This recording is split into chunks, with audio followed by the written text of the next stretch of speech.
The title of this video should be, how in the world am I supposed to summarize this in 10 minutes or less? Happy Monday, my friends. Welcome back to the YouTube channel. Welcome back to the world of the Mellers. My name is Gary Meller. We have not met. Nice to meet you.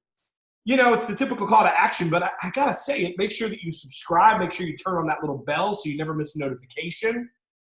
If you dig what you hear here, give it a thumbs up. If you hate what you hear here, give it a thumbs down, but leave me a comment. Tell me why.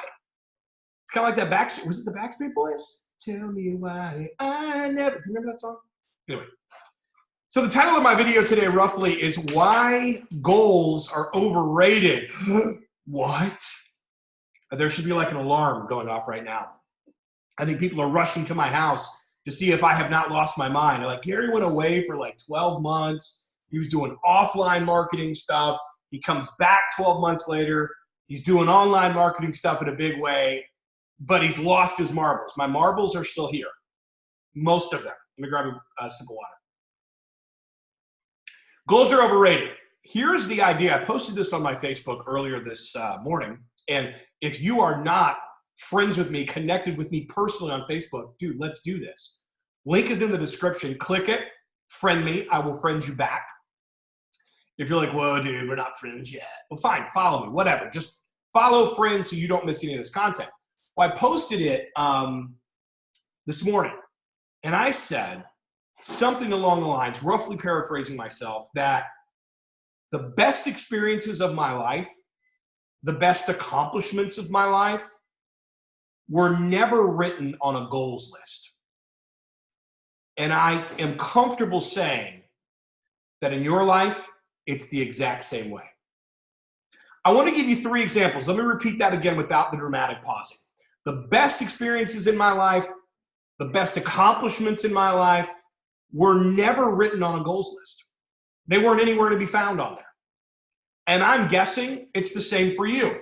So I think by itself, we could cut the video there and just let you go marinate in that like pork chops in the Worcestershire. But I want to give you 3 examples from my life. And these will just kind of help to kind of put up some framework for you to start leaving this video and going and thinking about it in your own life, okay? So first one, nowhere on my goals list did I ever write down, I want to marry a woman that's taller than me that teaches middle school history and coaches volleyball and basketball. That was nowhere from Iowa. It was nowhere on my goals list, yet marrying Crystal, single, best decision, best blessing of my entire 44 years on the planet. Okay, like by far. Yeah, it is. That's right. She's cooking breakfast. But that was nowhere on a goals list. Like I didn't write down, you know, hold on, let me get my journal, okay? Because I think journaling is fine. Don't worry, I'm gonna save this at the end in case you think I've really lost it. You know, I didn't write down, okay, tall woman, Iowa, history teacher, coaches volleyball and basketball, and I want this by X date. Like I didn't do that. Number 2 example.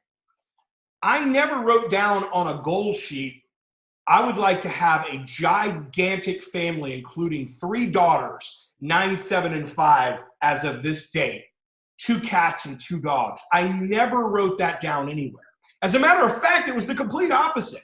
Crystal and I, early in our dating life, were sitting down in a Subway on both of our lunch breaks one day. The topic comes up of, hey, Gary, do you want to have kids? You know, that kind of, we're getting serious, so let's start broaching serious topics. And my answer was, oh, absolutely not. It was definitely not on a goals list. Yet, there's been no event, second only to my marriage, that has provided more joy and blessing and amazing experiences like being a dad. But it was never on a goals list. Third one, okay? We have, those of you who know me know that for years I was involved in around some form of ministry or the other. Went to a Baptist school for the undergrad, went to Liberty Theological Seminary for the MDiv, had studying all things Bible and cover to cover more times than I can tell you. I mean, it's been part of our life for a really long time.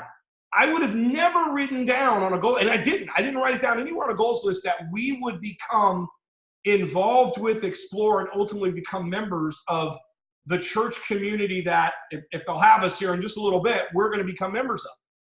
It was never, as a matter of fact, it was the complete opposite of where we were spiritually. It was never on a goal sheet.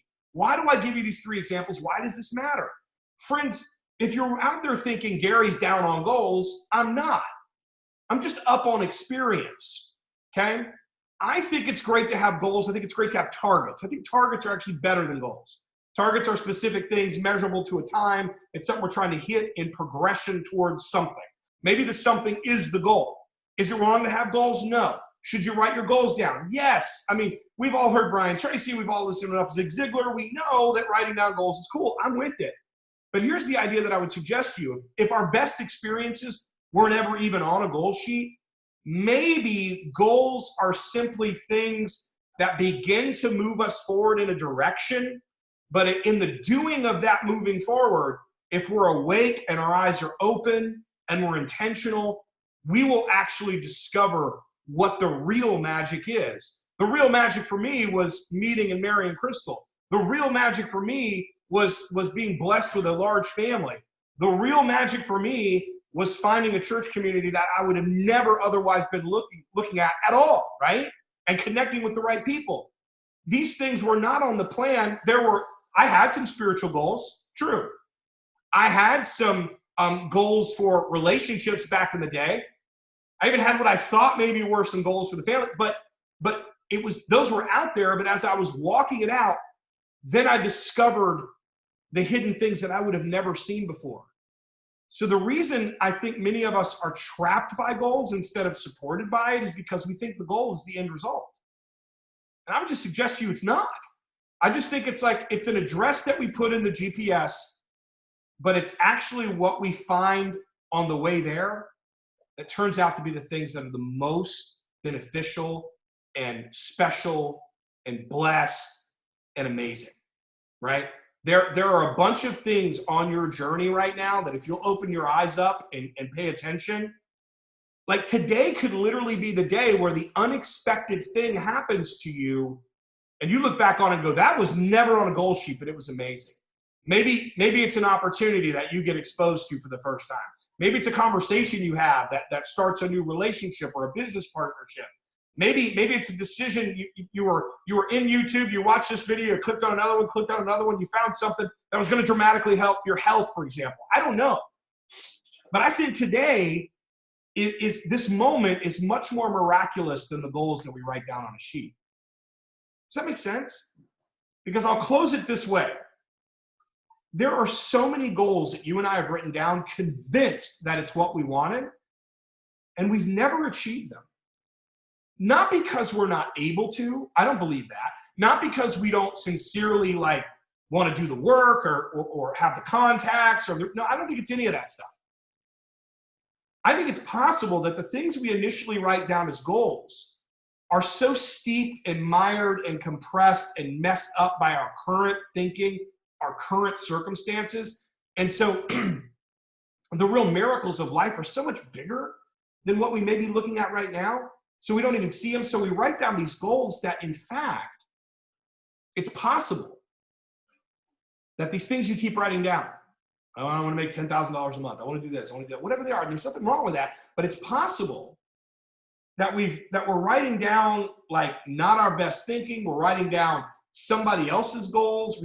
We've taken theirs, mushed them with ours, and they're not even our authentic goals. And we write down this stuff and we never accomplish them because they're not actually ours. They're not actually for us. That's not to say you can't write down a big goal that you want to make a certain amount of money. Dude, do it. That's awesome.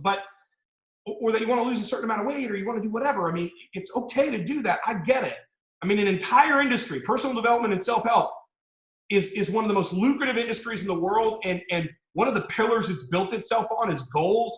And it'll keep coming back to it and keep selling it in this program and that book and everything else. And people will keep on buying it. I'm just suggesting to you that you are not broken. You're not messed up. That the goal that you wrote, that have been writing down, may not even be yours. And that the reality is your best experiences were not planned. They were discovered through walking out. Maybe as you were going to a goal that you wrote down, but then you really discovered what the real thing was. I want you to think about this, and here's my wish and intention for you today. My wish and intention for you today is that you will discover something miraculous. You'll discover something miraculous in your business, something miraculous in your marriage, something miraculous with your children, something miraculous in your health, something miraculous. It could be a new idea. It could be a new book. It could be a new relationship. It could be new. It could be a new community like us in our church thing. It could be new, whatever. I think being on the mission to discover the miraculous in today is much more beneficial and frankly more fulfilling than simply writing down the next list of things and throwing ourselves somewhere in the future every day because we're missing right now. Does this make sense? I would love your thoughts. Leave them in the comments below. Make sure to connect with me on Facebook below. And I actually did get it done in less than 10 minutes-ish. Come on, man. That's good, right? I'll see you tomorrow. See ya.